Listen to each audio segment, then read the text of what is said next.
Alright, so in this video we're going to be installing this B&M differential cover and replacing the gear oil. I've got a Sterling 10.5, so 75 140 is what we need, and then you're also going to need some gasket maker, and this one's actually formulated for differential and transfer cases, and it resists friction modifiers, so it's not going to leak on you.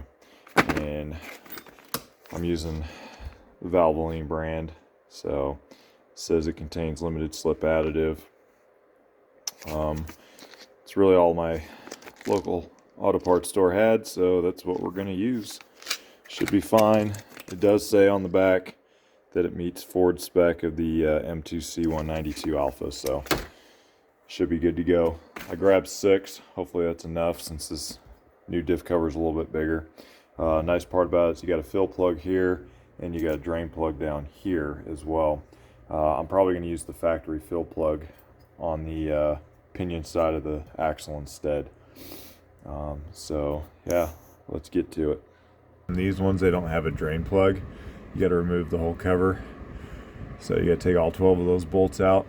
These bolts are a 1/2 inch, and then on the pinion side there's actually a fill port, so I'll show you guys how to fill it when we get to that point. But at the moment we're gonna have to take all of these out.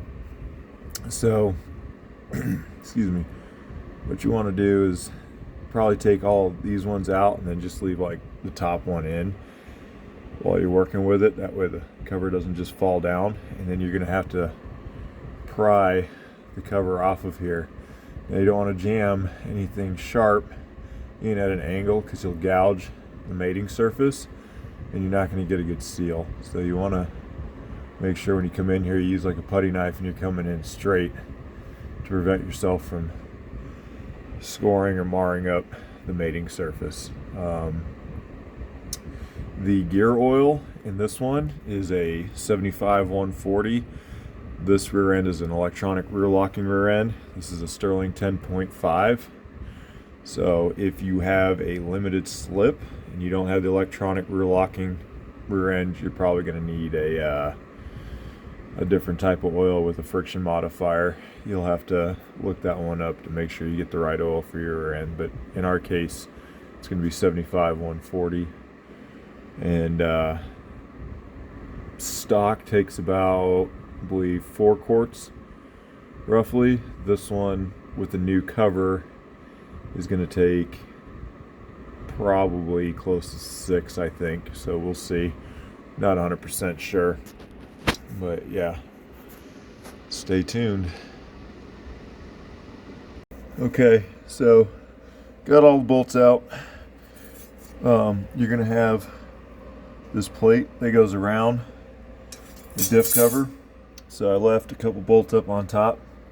So right here is the lip for the old cover. So you're gonna have to get up in here and pry this off. So I just got this little pry bar here, and I'm gonna end up working this underneath the cover without marring it up.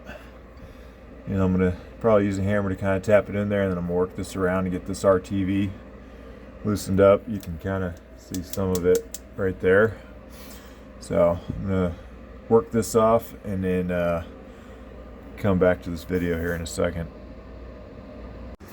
Alright, once you pry that cover off, right, then it's gonna all drain down there in your catch can, so make sure you got one ready for when it goes. So this one's just kind of hanging on there by those 2 bolts, that way it didn't just drop in there. So all that's kind of draining right now, so I'm going to wait till it's done dripping.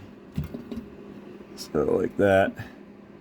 And then now I'm ready to take out all these screws, or bolts, excuse me, from up top.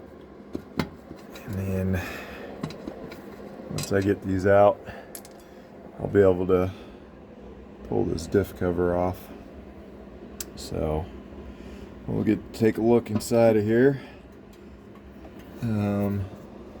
Yeah, looks pretty good. Doesn't look too bad so far.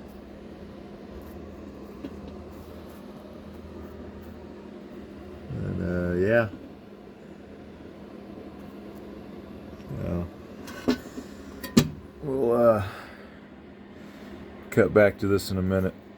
All right, so once you got the edge all cleaned up, got as much of the oil that you can out of there, and you got a nice healthy bead going around the flange on your diff cover, you're ready to install it. So you want to try and get this on as straight as possible, and then get a couple screws in there to get it started so it doesn't move around. And then once you have that, you'll go through and you'll go through the torque sequence on getting all the bolts tightened up, and then I'll walk you guys through what the torque sequence was here in just a minute. Alright, so here's the finished product right here. So the bolts going around the diff, those are going to be 15 foot-pounds of torque, and then these two load bolts are 5 foot-pounds, and same thing for the jam nuts, those are 5 foot-pounds. When you put these in, put RTV on the threads, that way you get a good seal, both inside and outside, so you don't have any leaks. And then that's 25 foot-pounds, I believe that's 25 foot-pounds. One thing to keep in mind when you fill this up, it will take 4 quarts of 75-140, and then you're going to fill from this point right here, but you're going to take out the drain plug that's over here. So you're going to take that drain plug out, and then once the gear oil starts to come out of there, you're done. Put the plug back in, tighten it up, tighten that one up, and you're ready to rock and roll. Now, right here, you can see I got some of the RTV oozing out. That's what you want. And then this wet stuff, that's just residual from when I drained it earlier, so I'll make sure I wipe that down and then monitor for any leaks. But other than that, that's how it gets installed. Hope you guys found this video helpful. If you liked it, give it a thumbs up. Please subscribe. I'm trying to build this page and create more content for you guys. Thank you.